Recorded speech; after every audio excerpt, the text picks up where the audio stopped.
né, o Edu não precisa de apresentação e eu só vou falar uma coisa, que essa coisa de doença metabólica, a gente começou a falar em síndrome metabólica lá em 90, antes de 98 mais ou menos, né, que criou-se o termo síndrome metabólica, que a gente via obesidade abdominal, hipertensão, dislipidemia e tal. 2001 eles começaram a falar da resistência à insulina. Em 2005, a gente teve a primeira diretriz brasileira de diagnóstico e tratamento da síndrome metabólica, que já teve o foco na resistência à insulina. E, com isso, né, agora chegamos no fígado, acoplando aí a todas as doenças. E, assim, hoje em dia a gente sabe que mais ou menos 30% da população, mesmo magra, tem esteatose hepática, que começa, né, é onde que a gente vê. E então, Edu, vamos lá. Bia, primeiro, obrigado pela apresentação. A gente vai falar de um tema que vai ser cada vez mais frequente, né, nas nossas conversas. Esse ano foi um ano assim muito prolífico em termos de estudos, especificamente nessa área, né? A gente teve o resultado publicado do Essence, um estudo com semaglutida nessa população, que já é uma droga utilizada para o diabetes, que já é uma droga utilizada para a doença renal, né, no estudo FLOW, que já reduz eventos cardiovasculares. Então, o que a gente vai ver é um tratamento que, na verdade, os endócrinos já usam, os nefros já usam, os cardios já usam, e que agora os hepatologistas também vão utilizar com essa finalidade. E a gente sempre teve interação, a Bia comentou muito bem, com a nefrologia, no sentido de que a gente sempre entendeu essa conexão de doença renal com doença cardiovascular. Com a patologia, a gente sempre entendeu que existia uma relação, mas é engraçado que dificilmente a gente fazia jornadas conjuntas, eventos conjuntos, e coincidentemente esse ano eu fiz pelo menos 5 encontros com a hepatologia, né? Um deles eu falei com a Bia, com o pessoal da Federal de Minas, foi muito interessante o evento, e foi uma troca de experiência muito grande, né? Eu pude perceber, né, como é o pensamento do hepatologista sob uma perspectiva cardiológica e o inverso. E nessa aula a gente vai falar exatamente um pouco disso, né? O que é comum a nós, a cardiologia, a hepatologia, dentro dessas condições metabólicas, e sob a perspectiva da cardiologia, o que a gente tem que saber sobre fígado e o inverso, né? O que o hepatologista precisaria saber sobre investigação de doença cardiovascular e aterosclerótica. Eu sempre gosto de começar essa aula sob uma perspectiva antropológica, né? Parte desses problemas que a gente fala, de doenças metabólicas, de risco cardiovascular e aterosclerose, eles vêm porque a gente vive muito. Tem um jeito de não ter aterosclerose, de manifestar absolutamente nada, que é morrer cedo, e de fato, durante muitos anos, os seres humanos, né, o Homo sapiens sapiens viveu aí 30, 40 anos, né? A gente olha aqui a expectativa de vida dos nossos parceiros, né, e dos nossos companheiros epidemiológicos, gorilas, chimpanzés, ela fica ali em torno de 20, 30, 40 anos. Durante muito tempo, se a gente observar, século XVIII, século XIX, a expectativa do ser humano era de 40, 50 anos, e muito recentemente, vejam vocês, no Japão desde 2012, a expectativa de 80 anos. O que isso faz com os seres humanos? Faz com que a nossa exposição aos fatores metabólicos ela seja muito mais extensa por muito mais tempo. Isso faz com que a doença aterosclerótica ela se manifeste, às vezes do começo até o final dela, né?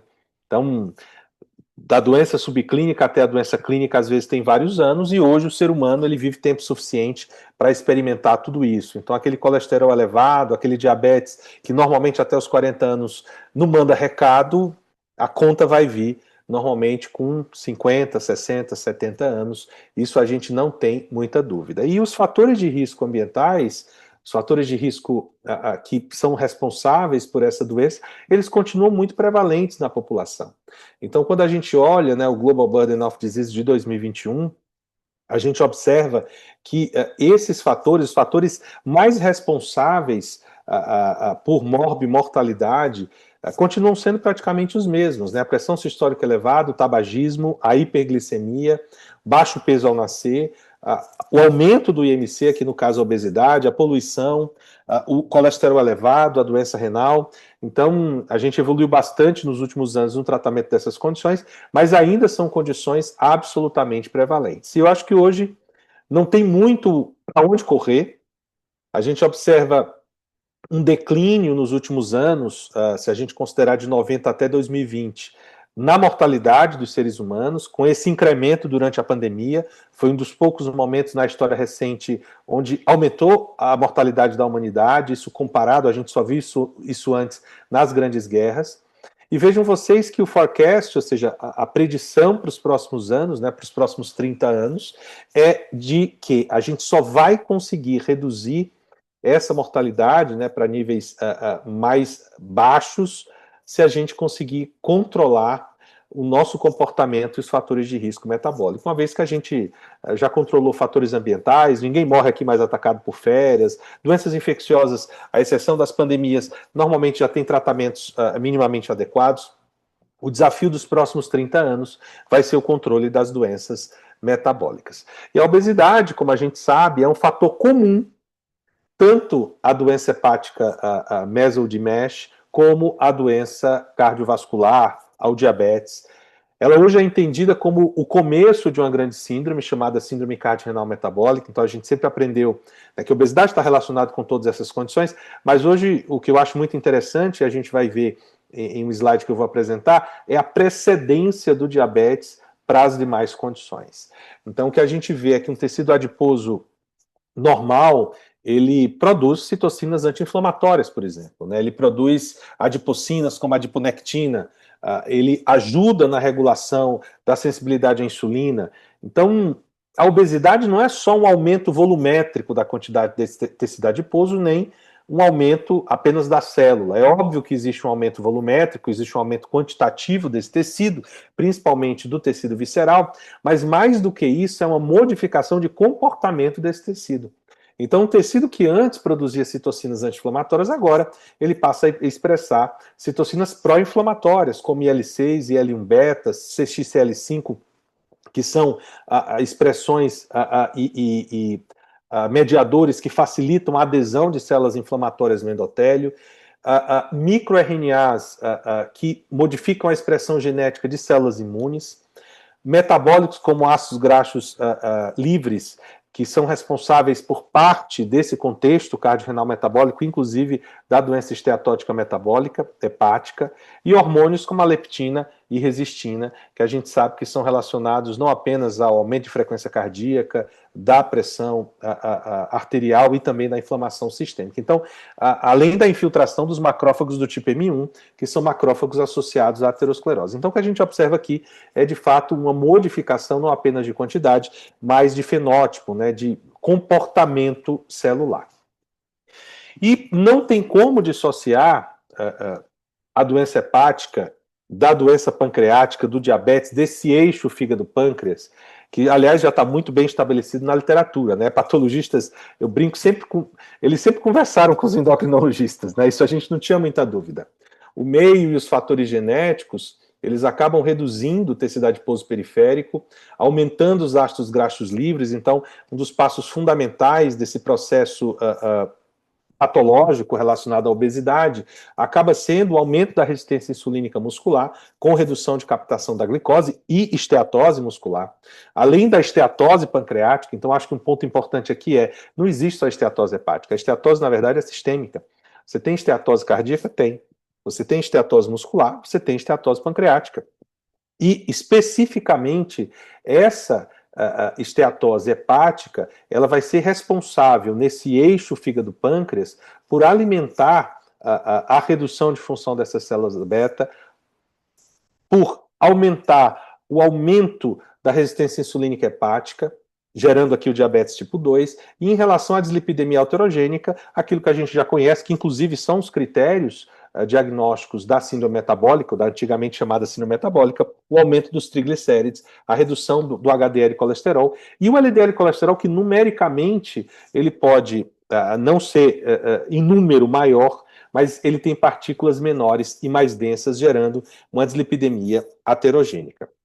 Então, essa mudança fenotípica no tecido adiposo, gerando obesidade central, a dislipidemia aterogênica, o diabetes tipo 2 e a hipertensão, né, que está associado à hiperinsulinemia e, no futuro, com disfunção da célula beta, eles são os componentes do que a gente chama de síndrome metabólica. Mas o coração também está envolvido nesse processo, né? Então, é muito conhecida essa relação hepatopancreática, mas o coração, aqui ele também é vítima desse sistema. Então vejam vocês que essa mesma obesidade que gera esteatose muscular, que gera esteatose hepática, aumentando lipogênese, aumentando a secreção de VLDL e resistência insulínica, gerando os fatores de risco tradicionais, lipidemia, diabetes tipo 2, culminando com a aterosclerose coronariana, também existem pressões mecânicas em cima desse coração. Então, não só o ambiente metabólico, mas a gente sabe que o aumento da pressão intratorácica, a apneia obstrutiva do sono,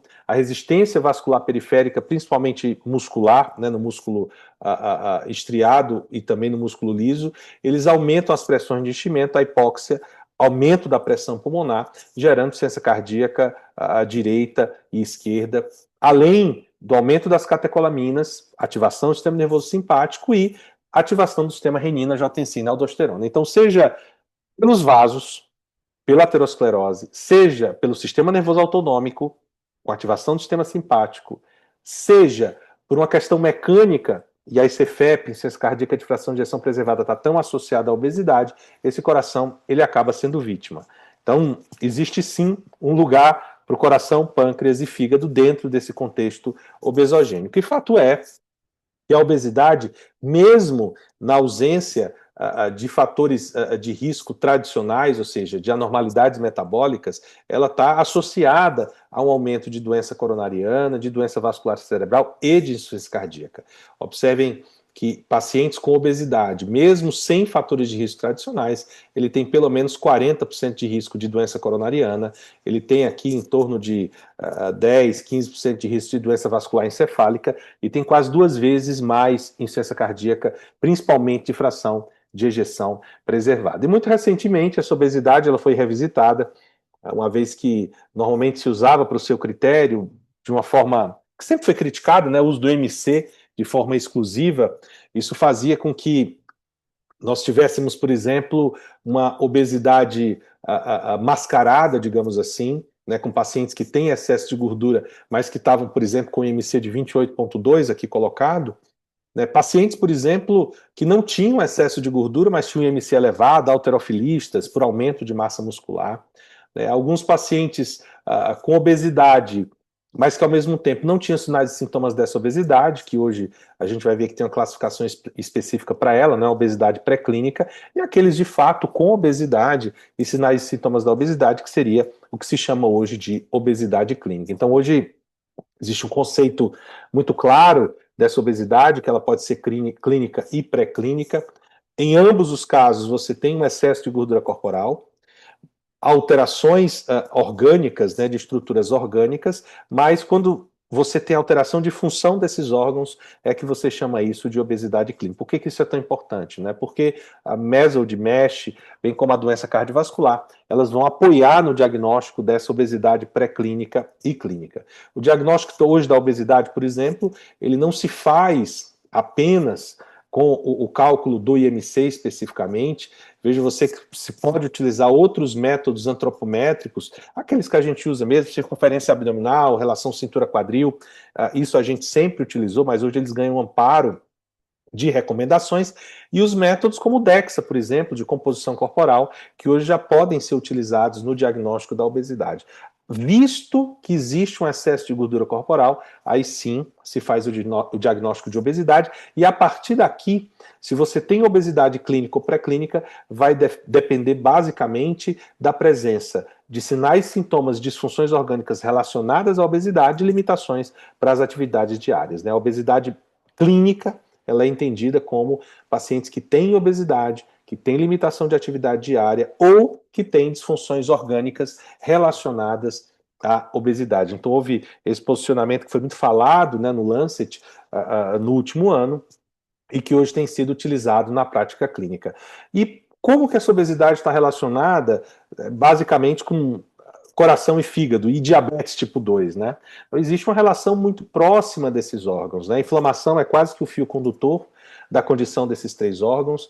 A gente tem doença cardiovascular, a doença hepática, né, esteatótica metabólica e o diabetes tipo 2, que quando associados aumentam 4 vezes o risco cardiovascular. Então, acho que a gente não tem muita dúvida que isso está relacionado ao aumento do risco cardiovascular. A doença hepática metabólica esteatótica, ela é uma doença que já se manifesta muito cedo, como a Bia falou, cerca de 30% da população já pode ter documentação de esteatose e geralmente leva uma vida para que se apresente, por exemplo, nas suas formas finais como cirrose. Por que nem todo mundo, apesar de que hoje a gente sabe que uma das principais causas de cirrose hepática é MESOD, ou MESH, e por que a gente não vê tanta cirrose assim? Porque normalmente o paciente morre antes. É exatamente o mesmo conceito da doença renal. Os pacientes com doença renal, eles morrem 6 a 10 vezes mais do que dialisam.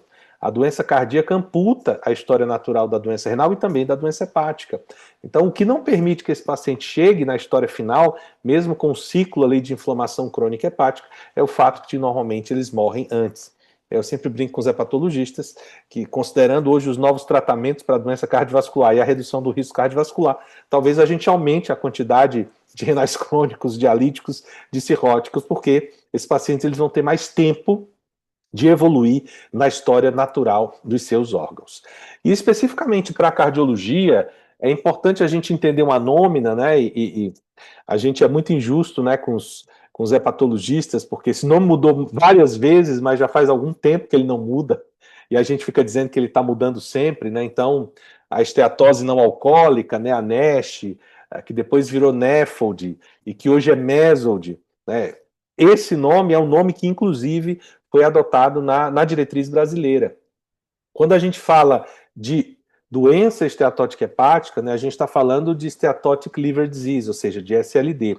É um grande guarda-chuva que prevê não apenas a esteatose hepática relacionada às doenças metabólicas, a sua forma que seria o MESH quando está envolvido esteatohepatite, ou seja, inflamação, balonização, uma forma onde esse indivíduo que tem esteatose metabólica, ele também ingere álcool, e é uma forma mista, né? Aqui eu sempre brinco, né? A disputa, né, de quem matou esse hepatócito, né? E aí a doença metabólica, ela compete com o álcool por isso, e talvez por isso o termo NASH não fosse o termo mais apropriado, porque você pega um paciente com sobrepeso, obesidade, diabetes, e que ingere álcool, mesmo que em quantidade moderada, é difícil esse indivíduo evoluir para uma doença hepática terminal, definir o que ele tem. Seguramente não é não alcoólico, mas também não dá para culpar só o álcool. Então existe aqui uma forma que seria método. Existe a doença hepática relacionada ao álcool, e a gente vai ver, dependendo de determinada quantidade,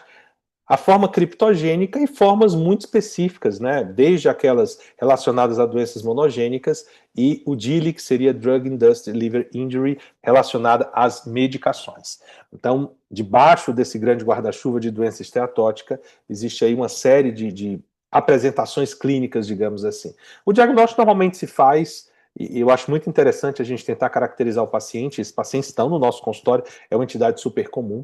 E às vezes a gente acaba ignorando isso, mas eu acho bem interessante, que quando esse paciente ele tem uma doença esteatótica identificada por imagem ou por biópsia, né, o primeiro ponto é perguntar se existe algum critério cardiometabólico, né?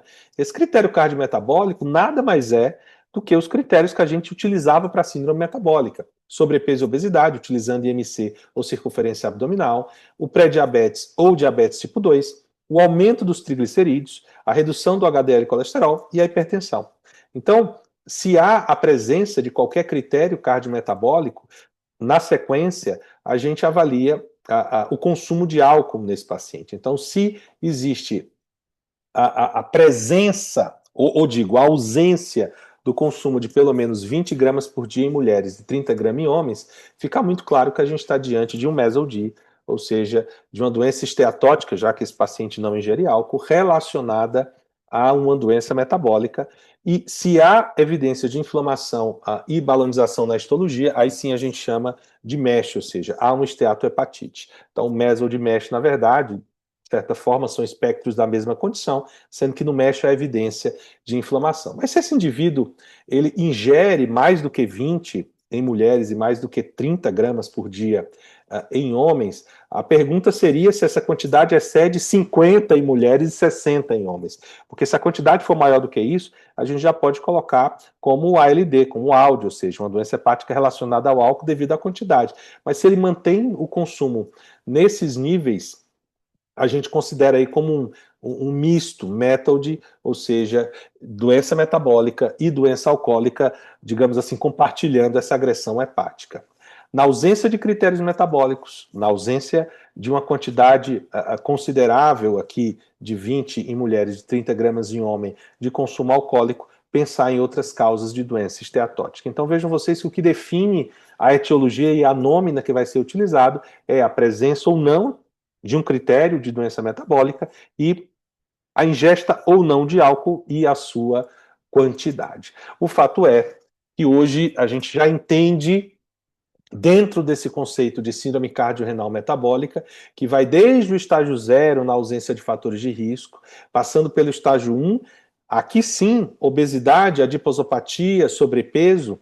Então vejam vocês que a obesidade ela precede as demais doenças. No estágio 2, já com fatores de risco tradicionais, no estágio 3, doença subclínica, no estágio 4, evento cardiovascular ou doença clínica estabelecida. Né? A gente sempre lembra, apesar da diretriz não colocar, que tem um fígado aqui no meio. Né? É óbvio que dentro desse contexto do estágio 2, de uma doença metabólica e doença renal, existe sim doença hepática associada. Então, nunca esquecer que o fígado sim está envolvido na síndrome.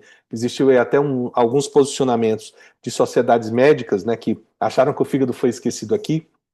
A gente está lembrando, portanto, que existe um fígado aqui no meio a partir desse estágio 2 e que, obviamente, vai acompanhar essa doença, porque a doença ela corre em paralelo, agressão hepática, agressão renal, agressão cardiovascular.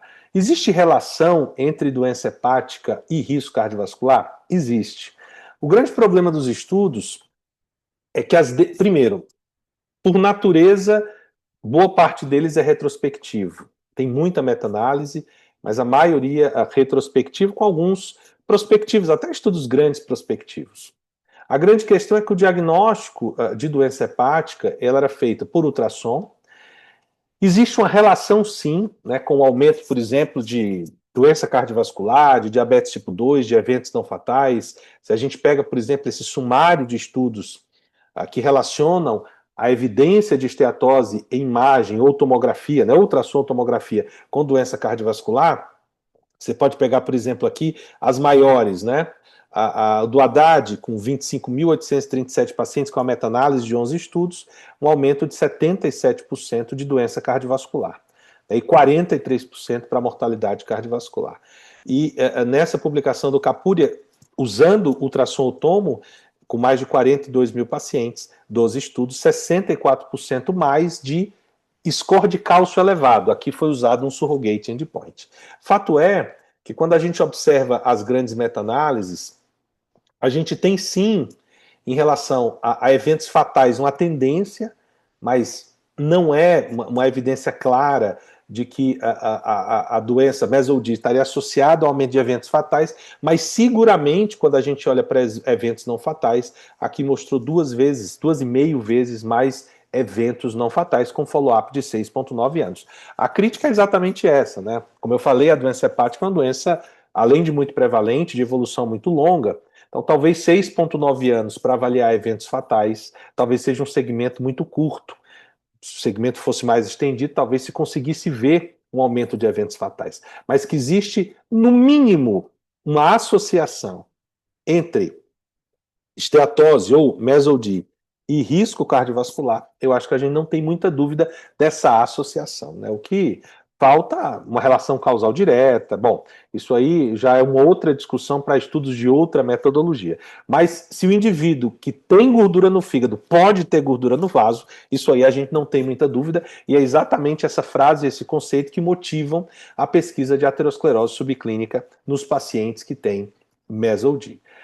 O que o cardiologista precisa entender em relação à doença hepática, e eu acho que isso é muito interessante, eu agreguei na minha prática clínica esses conceitos, é que essa doença hepática, principalmente para a cardiologia, a gente é médico de uma vida dos pacientes. Os pacientes passam com a gente durante 10, 15, 20 anos. Imagino que Bia, que Marcelo, que os cardiologistas que atuam já no 9 há seguramente mais de 20 anos, e só eu já estou há quase 20 no 9, quem já estava lá antes de mim já está lá há bastante tempo, acompanha pacientes provavelmente desde que entrou lá, porque a gente cuida dos pacientes por uma vida inteira, o que é tempo suficiente para eventualmente você desenvolver fibrose hepática e avançar dentro da agressão hepática. Então, especificamente, quando a gente associa obesidade com doença hepática, a gente tem um posicionamento conjunto de sociedades, né, brasileiras, onde se coloca para pacientes com obesidade, né, para screening de MESOD, que se recomende, né, inicialmente um exame de imagem para documentação dessa esteatose. Na ausência de documentação por exame de imagem, você segue com o tratamento da causa, que seria sobrepeso e obesidade, de acordo com os guidelines, e já encerra aí a sua avaliação. Mas na presença de esteatose hepática, vejam vocês que você já lançaria a mão do FIB4. O FIB4, para quem não conhece, é uma ferramenta facílima de se utilizar, utilíssima, utilizada como uma espécie de preditor de fibrose hepática, inicialmente para hepatite C, mas hoje utilizado também para MESOD, onde com a idade, AST, ALT e plaquetas, você tem o valor, você tem um valor desse FIB4. E quando esse FIB4 ele vem menor do que 1,3, em população geral, isso precisa ficar claro, ou seja, com probabilidade pré-teste mais baixa, ele descarta a presença de fibrose hepática. Eu digo em população geral porque a acurácia desse método para detecção, para descartar a fibrose, o valor preditivo negativo dele, depende da população que é estudada. Alguns estudos têm demonstrado que serviços terciários de hepatologia, você aplica o FIB4 e a probabilidade dele de descartar a fibrose hepática é prejudicada pelo aumento da proporção de pacientes ali com fibrose, ou seja, pelo aumento da probabilidade pré-teste. Mas para screening populacional, e a gente está falando aqui com cardiologistas, eu acho interessantíssimo. Quando ele é maior ou igual a 1,3, e aí você já poderia partir para uma elastografia. Essa elastografia ela pode ser feita por ultrassom, ela pode ser feita por fibroscan, né, que na verdade é um método de avaliação de rigidez hepática. A gente sabe que especificamente com ultrassom, quanto mais duro é o órgão, mais rápido as ondas de som elas se propagam. Então, é um método que consegue avaliar essa rigidez, e na ausência, ou pelo menos quando essa elastografia ela vem menos do que 8 kPa, você descartaria a fibrose hepática, a partir de 8 você já consideraria uma biópsia hepática. Né? Ou sempre tem um caminho de você fazer algum método de biópsia, em discussão com os hepatologistas, a Lisa está aqui no final, ela pode comentar. Foi uma discussão muito interessante quando eu fiz essas discussões com os hepatologistas. Sempre há uma discussão grande de alguns mais conservadores e outros mais liberais em relação à fibrose hepática, mas eu acho que para a cardiologia já seria um screening bem interessante usar um exame de imagem para esteatose e o FIB4 para decidir aquele paciente em que eu vou seguir o tratamento da obesidade e aquele paciente que eu vou, de fato, ir atrás de uma elastografia para tentar documentar a rigidez hepática e encaminhar para o hepatologista para avaliar fibrose. Mais recentemente, a diretriz de diabetes tipo 2 e de pré-diabetes, ela foi inclusive mais ousada, eu achei muito bom, porque é uma das diretrizes que sequer recomenda imagem para tentar documentar a esteatose, já parte direto para o FIB4. Eu sei que isso não é tão consensual, vários hepatologistas falaram da importância da imagem, não só para o diagnóstico de esteatose, mas por conta dos nódulos hepáticos, lembrando que a MESOD não está associada só à cirrose, mas também a neoplasias, então alguns defendem ferrenhamente a questão da imagem, mas essa diretriz especificamente da Sociedade Brasileira de Diabetes, ela já nem considera o aumento da LT ou do AST ou a presença de imagem, independente disso, recomenda o cálculo do FIB4, que de novo, menos de 1,3, baixa probabilidade de fibrose avançada, procederia com mudança de estilo de vida e tratamento direcionado para o diabetes, e a partir de 1,3, aqui ele recomenda o fibroscan, como alternativa seria elastografia ou por ressonância ou por ultrassom, e mais uma vez a rigidez hepática como um determinante, né, de como está esse fígado. Menos que 8 kPa baixa probabilidade de fibrose avançada.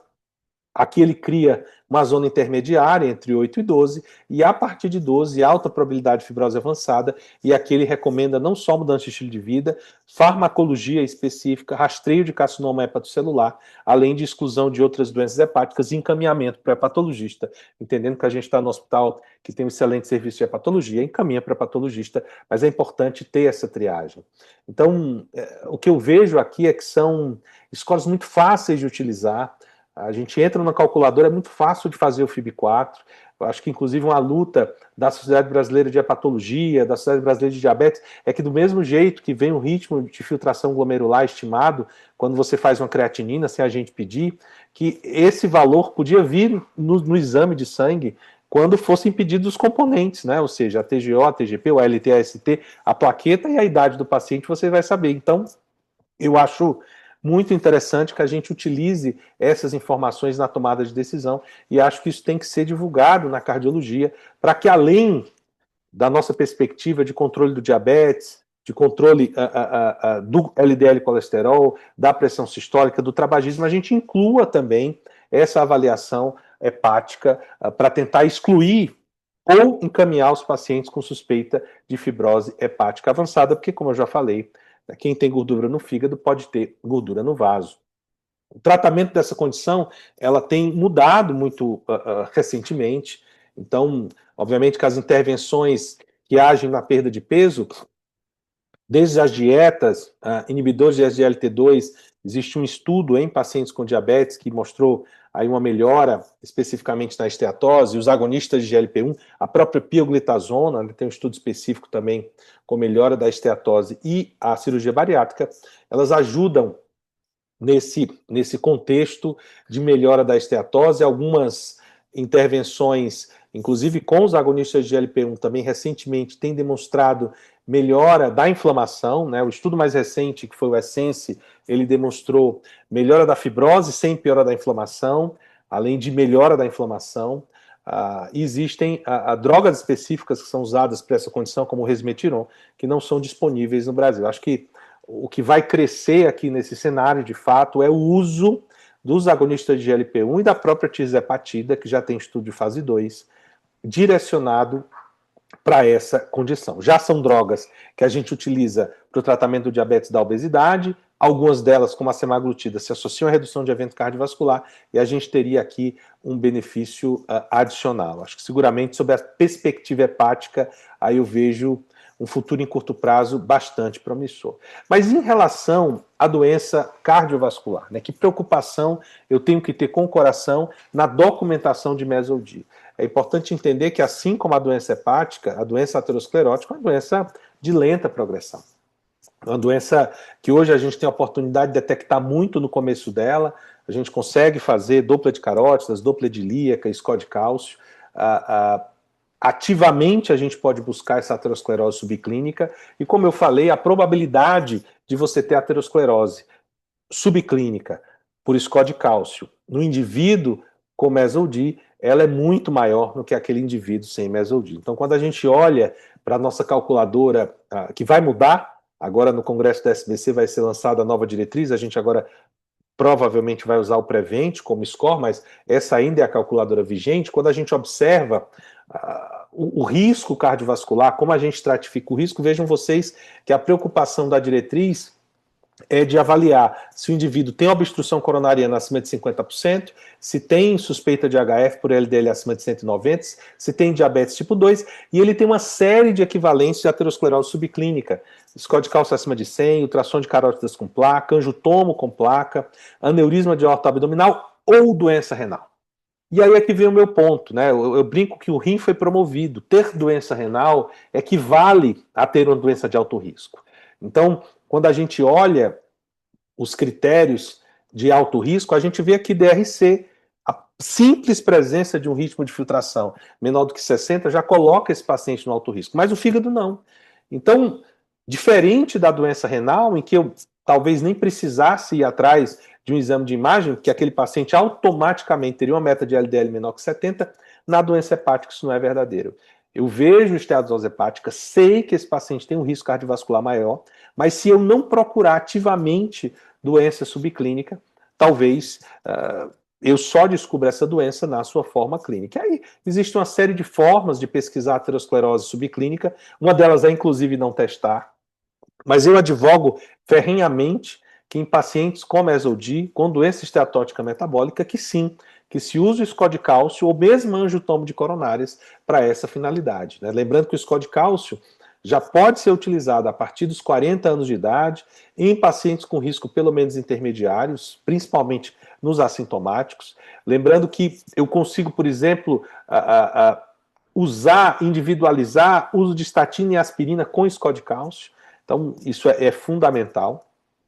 Vejam vocês que o posicionamento americano de 2023, ele coloca inclusive que aqueles com calculador de risco acima de 20%, eu já poderia usar não apenas o score de cálcio, mas a angiotomo de coronárias, a angiotomografia mesmo em assintomáticos. Então eu vejo aqui que score de cálcio e angiotomo, eles são sim úteis na estratificação dessa população. E na população especificamente sintomática, aqueles que têm algum tipo de angina, aí é só você avaliar o que você quer ver, se quer ver obstrução, perfusão ou placa. Mas as diretrizes elas são muito claras nessa população que tem sintomas, que baseado na probabilidade pré-teste, eu já poderia usar, por exemplo, angiotomografia em probabilidades de baixa até 50%, que seria considerado moderada. A partir de 15% de probabilidade, eu já poderia usar os métodos de imagem, os métodos funcionais, até 85% de probabilidade. Né? Então a gente sabe que nas probabilidades mais baixas a gente utiliza angiotomo, nas probabilidades intermediárias e elevadas a gente usa os métodos funcionais, ficando aqui a cinecoronariografia, principalmente para aqueles pacientes com probabilidade muito alta ou naqueles com sintomas limitantes, mas isso a gente já usa na nossa prática clínica corriqueiramente. O que eu acho que vai ter diferença em investigação é a pesquisa ativa de aterosclerose subclínica e, já um spoiler também da próxima diretriz, muito provavelmente mesodí vai entrar na nossa diretriz de prevenção como um agravante de risco. Ainda não como um equivalente de alto risco, mas como agravante de risco, e essa população com risco intermediário, ela faz um upgrade de risco na presença de esteatose hepática metabólica. E para finalizar essa nossa discussão, eu acho que um ponto que às vezes a gente esquece, a gente fala muito de doença hepática metabólica e aterosclerose, mas a obesidade está associada também à ICFEP. E, bom, Walter Paulus já fala isso, a publicação dele de mais de 10 anos, tentando demonstrar que a insuficiência cardíaca de fração de ejeção preservada ela é diferente da insuficiência cardíaca de fração de ejeção reduzida. Né? Enquanto na reduzida você tem substituição das células cardíacas, né, por fibrose, né, por colágeno, seja por necrose, seja por apoptose, seja por ação de isquemias, toxinas ou infecções, né, como miocardites. Na HFpEF, na insuficiência cardíaca de fração de ejeção preservada, você tem, na verdade, a deposição de colágeno entre as fibras cardíacas, aumentando essa rigidez. E recentemente foi postulado que parte dessa ação se dá pela interleucina 6, que é uma interleucina pró-inflamatória produzida pelos macrófagos quando ativados. Essa interleucina 6, ela não só aumenta o depósito de colágeno entre as fibras, ela acaba reduzindo a fosforilação das titinas, aumentando a rigidez cardíaca, e ela aumenta o depósito de proteínas mal formadas ou mal dobradas. Então, um ponto importante da obesidade que a gente esquece é o chamado estresse do retículo endoplasmático, que ele não consegue dar conta de produzir essas proteínas, né, uma vez que ele está sobrecarregado, seja pela lipotoxicidade ou pela glicotoxicidade, e ele começa a produzir proteínas desdobradas, né, sem a sua estrutura secundária e terciária, que acaba se depositando. Assim como a proteína amiloide, né, na amiloidose. Então, sim, pacientes que têm obesidade, diabetes, quando você faz ressonância com o mapa T1, você vê lá um aumento do volume extracelular. É que você tem mais água e você tem também um aumento dessas proteínas desdobradas entre as fibras cardíacas. Então, existe sim essa associação nas doenças metabólicas com a insuficiência cardíaca de fração de ejeção preservada. Vejam vocês a relação do aumento de MC muito clara com a HFpEF, com a insuficiência cardíaca de fração de ejeção preservada, mas não tem relação tão clara com a fração de ejeção reduzida. Então, a insuficiência cardíaca do paciente com obesidade é a insuficiência cardíaca de fração de ejeção preservada. E sim, os pacientes que têm doença esteatótica, vejam vocês aqui esse estudo com mais de 26 mil pacientes com doença esteatótica e sem insuficiência cardíaca, desses, a maioria meso-LD, ou seja, doença metabólica, mas ainda tinha uns 30% de pacientes com esteatose não metabólica, existia um aumento aqui no segmento do tempo de 2,5 vezes mais associação com insuficiência cardíaca com 10 anos de segmento. E à medida que se aumentava os fatores cardiometabólicos, você aumentava 12% a mais de risco de desenvolver insuficiência cardíaca, além de uma taxa de 2,3 vezes mais hospitalizações por insuficiência cardíaca. Então, essa associação da doença hepática não se dá só com doença vascular, mas se dá também com doença cardíaca, né, ou seja, com ICFEP. Já foi reconhecido pelo menos 3 grandes fenótipos de HFpEF associado à doença hepática, desde um fenótipo obstrutivo, basicamente em pacientes com congestão venosa, aumento da resistência sinusoidal hepática, limitando a pré-carga. O fenótipo metabólico, que é o que a gente mais vê, com low grade inflammation, PCR elevada, diabetes, aumento do risco cardiovascular, e um fenótipo que talvez a hepatologia veja mais que a gente, que é associado à cirrose, né? Inclusive existe uma entidade, né, cardiopatia associada à cirrose, é esse fenótipo que a gente vê, não necessariamente com fração de ejeção reduzida. Então existe sim, né, uma série de alterações que podem ser documentadas pelo ecocardiograma, pelos exames de imagem, em que a gente consegue identificar esse paciente que está sob risco de insuficiência cardíaca de fração de ejeção preservada, mesmo na sua fase subclínica, que envolve remodelamento cardíaco, aumento da massa de ventrículo esquerdo indexada, alteração no strain. Então, existe uma série de alterações precoces dessa mudança de estrutura cardíaca pela doença hepática. Então, hoje, a gente não vai falar tanto sobre medicação, né? A ideia aqui era trazer esse conceito dessa relação da doença hepática com doença cardiovascular, é trazer esse conceito de que esses pacientes, na jornada deles, eles vão chegar para a gente em diferentes momentos, né? Talvez na cardiologia a gente encontre, eu particularmente que faço prevenção secundária, boa parte desses pacientes no estágio 4, já com doença clínica. Seguramente os endocrinologistas encontram esses pacientes no estágio 1 e estágio 2, os hepatologistas muito provavelmente já no estágio 2 e já no estágio 3, e é exatamente por isso, porque eu imagino que pacientes que já tenham doença hepática avançada, muito provavelmente já tenham doença cardiovascular avançada, é que deve existir essa troca entre especialidades. Treinar o hepatologista para reconhecer a doença cardiovascular, buscar ativamente a aterosclerose subclínica e ICFEP, treinar o cardiologista a reconhecer a doença hepática, não negligenciar a evolução e não dizer na consulta de prevenção que é só uma gordura no fígado e entender a gravidade desse acometimento hepático. Bom, pessoal, obrigado pela atenção de todos e agora a gente abre aqui para as dúvidas. Parabéns aí, Edu, excelente. E vou falar uma coisa aqui, a gente teve uma época na medicina que a gente especializou demais, agora eu acho que nós vamos ter que voltar a ser clínico, porque nós vamos ter que saber um pouco de, né? Porque a gente vê que está tudo interligado e não tem como a gente não lidar com isso. Eu vou fazer uma pergunta antes para o Edu, que eu estou com uma dúvida num paciente meu aqui, eu já tinha perguntado para ele outro dia, mas eu tenho um paciente, ele tem 48 anos, magro, vai ter mania de tomar o Ozempic porque acha que é gordo. E ele parou de tomar, Edu. Ele toma e para, toma e para.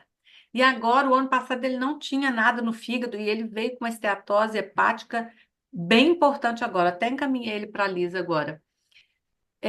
Será que quando a pessoa começa a tomar e parar, Edu, ela não pode fazer um efeito rebote? Não, eu acho que não, viu, Bia? Eu acho que, na verdade, o fato dele tomar e parar fez com que a doença progredisse. Eu acho que é a história natural da doença hepática. O fato de você usar a medicação pode fazer com que você reduza não apenas a esteatose, a inflamação, mas a fibrose. Aliás, é engraçado, Bia, isso. Fibrose cardíaca não reduz, né? Quando a gente vê os desfechos em fígado, é muito engraçado, porque o desfecho deles é redução de fibrose sem piora da inflamação e melhora da esteatohepatite. Ele tem que ver as duas coisas. Porque às vezes você melhora a inflamação, mas melhorou a inflamação porque fibrosou mais, né? Então, quando fibrosa, acaba a inflamação. Então, as drogas elas são testadas usando esses endpoints. E especificamente a semaglutida, ela foi testada na doença hepática, né? O estudo Essence é esse estudo de fase 3, e conseguiu demonstrar um benefício não só na redução da fibrose, mas também na redução da esteatohepatite. Então, o esperado para esse paciente, se ele usasse a medicação de uma forma constante, é que ele melhorasse o fígado. O que eu acho que aconteceu é que ele não utilizou de forma regular e ele progrediu a doença hepática da mesma forma que ele progrediria se ele não usasse a medicação.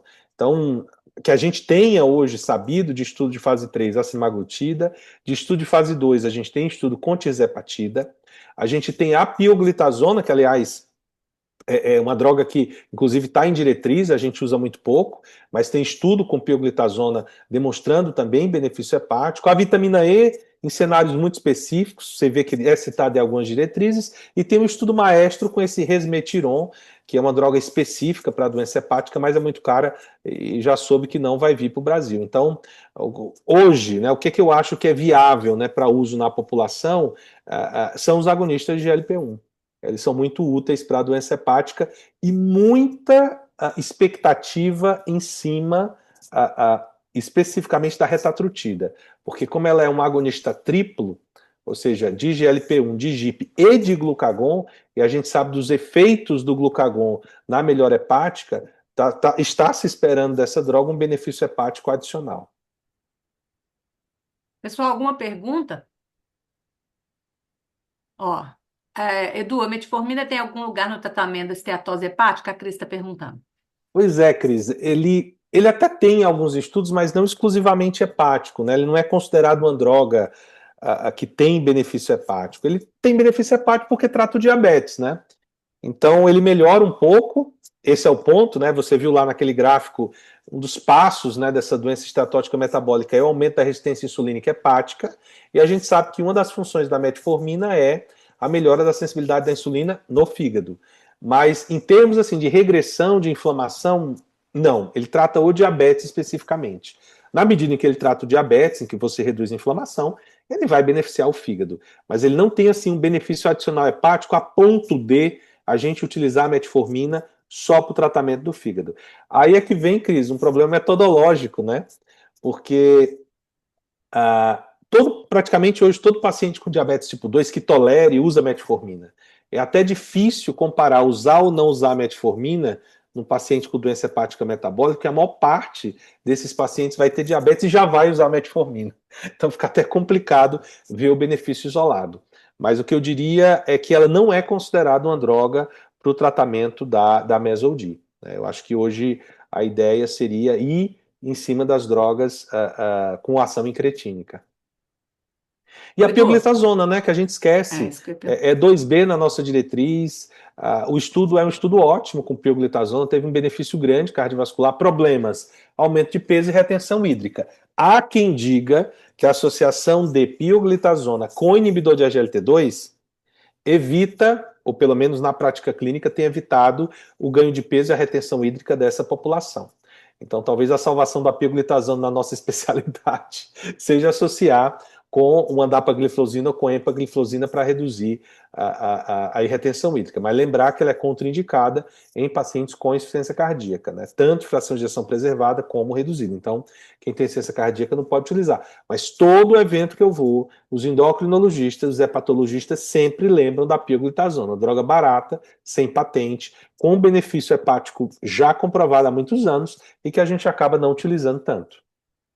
Edu, mas a gente pode dar a pioglitazona enquanto você ainda tem esteatose hepática ou só quando já tem fibrose? Não, você pode dar quando tem esteatose hepática.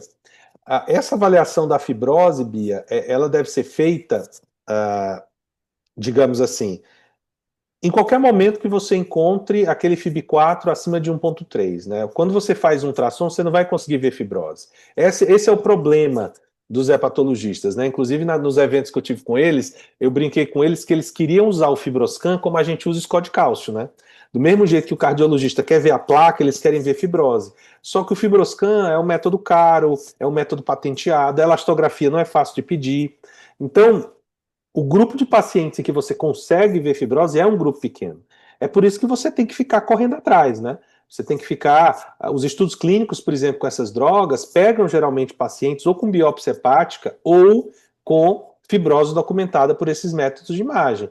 Só que na prática clínica, é o que eles disseram, não dá para ficar biopsiando o fígado de paciente para começar a medicação. Então, na maior parte das vezes, a gente vai se contentar com a esteatose e a gente vai tratar, porque esse paciente já teria indicação ou por obesidade ou diabetes de receber essas medicações, e o que se pede é que investigue se tem fibrose. A melhor forma de avaliar a probabilidade de fibrose é com FIB4 e elastografia. Aliás, é tão verdadeiro que eu honestamente, Bill, eu agreguei na minha prática clínica que hoje no consultório do INCOP pedi 2 elastografias. Oi, Du, mas você não, eu vou te falar uma coisa. Eu acho, lá no consultório, eu acho que é mais fácil pedir a ressonância do que Sim, a elastografia. Mais fácil. Que a maioria dos pra, convênios, eles não querem pagar a eles não querem elastografia. pagar a elastografia. Mas eu acho que é como pede.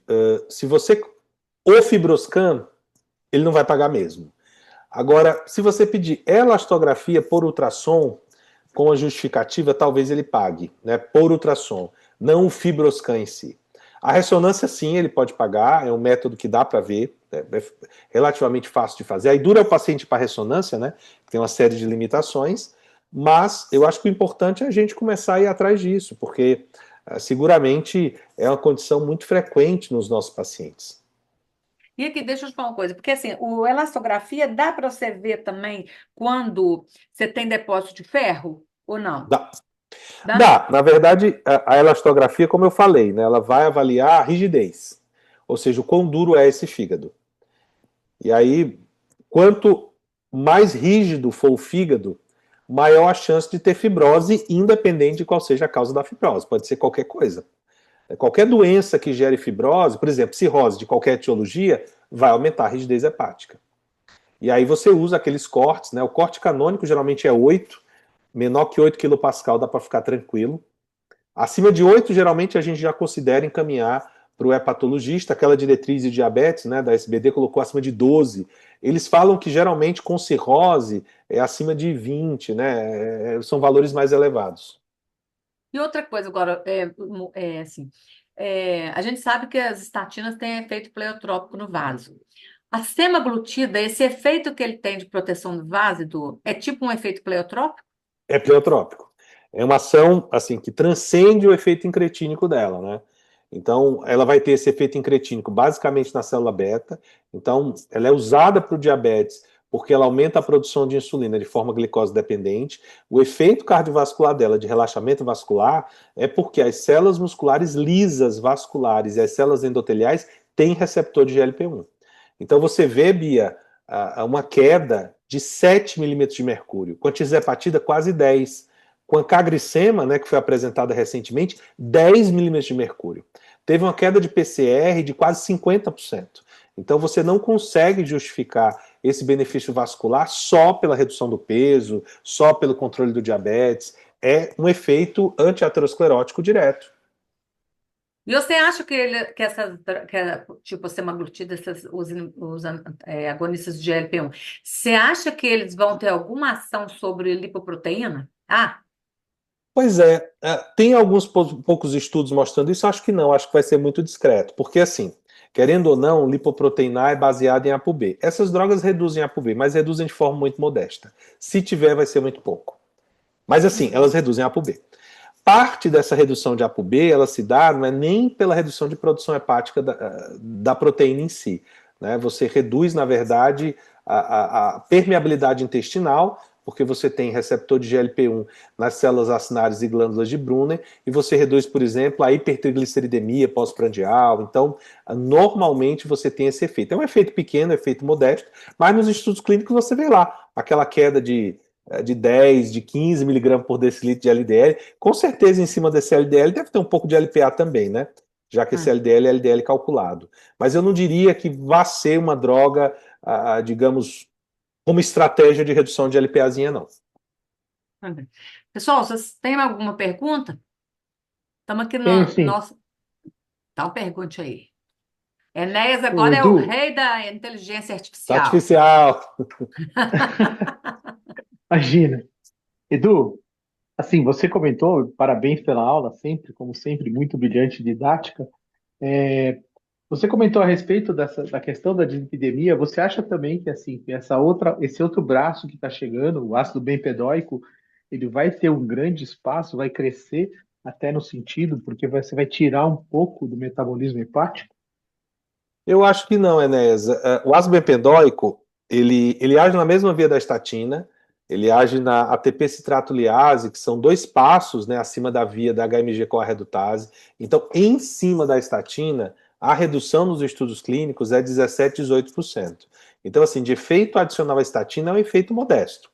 A ação, por exemplo, em LPAzinha é uma ação quase nula, né? Ácido bempedoico não tem tanta ação em LPAzinha. Ele tem uma ação interessante em PCR de quase 30%. Ele tem menos diabetes induzido por droga do que as próprias estatinas, mas eu acho que a grande função do ácido bempedoico vai ser substituir a estatina em pacientes intolerantes, total ou parcialmente. Aquele paciente que só tolera, por exemplo, dose intermediária de pitavastatina, ou aquele paciente que não tolera nenhuma estatina, nesse paciente, junto com ezetimibe, você tem ali uma redução de 38% do LDL colesterol. E um outro cenário, Enéas, que eu acho que para você, né, que tem uma linha de pesquisa em pacientes com HIV muito interessante, é o potencial de menor interação do ácido bempedoico com o sistema de citocromo P450, como o CYP3A4. Então você vê que ele não é metabolizado por esse sistema. A gente não tem estudo com ácido bempedoico em pacientes com HIV, por exemplo, o REPRIEVE, né, que é um estudo com pitavastatina, foi só em população com HIV tomando antirretroviral. O ácido bempedoico não tem esses estudos, mas olhando para a farmacocinética, farmacodinâmica da droga, vai ser bem interessante.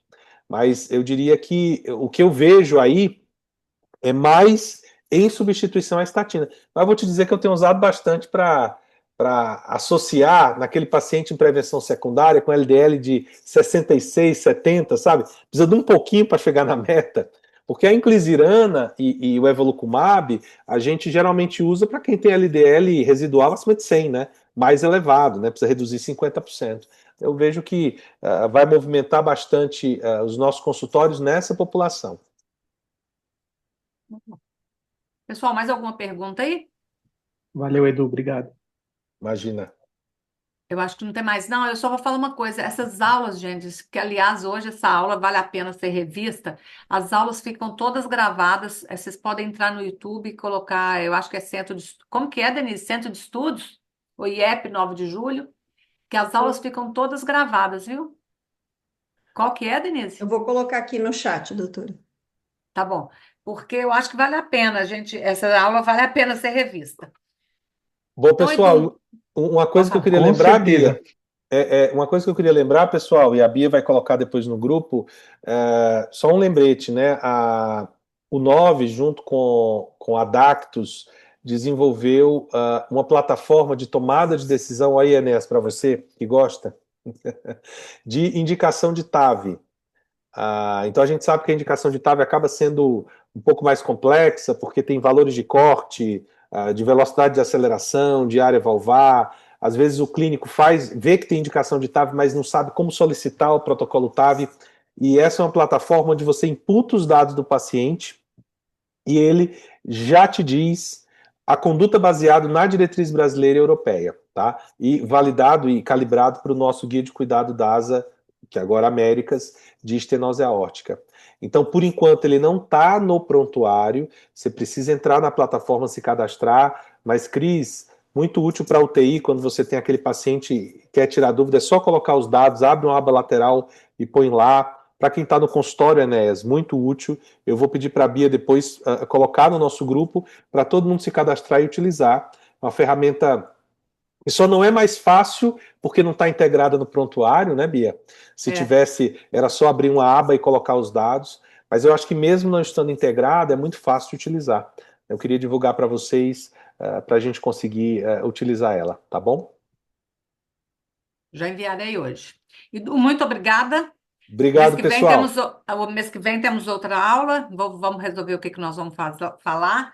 Gente, obrigada aí para todo mundo que Highlights, Bia, compareceu. talvez. Highlights do europeu, Ah, talvez, né, que vai ótimo. ter. Exato, Boa. exato. Obrigada, Tchau, gente. tchau. Tchau, tchau, tchau. Boa noite.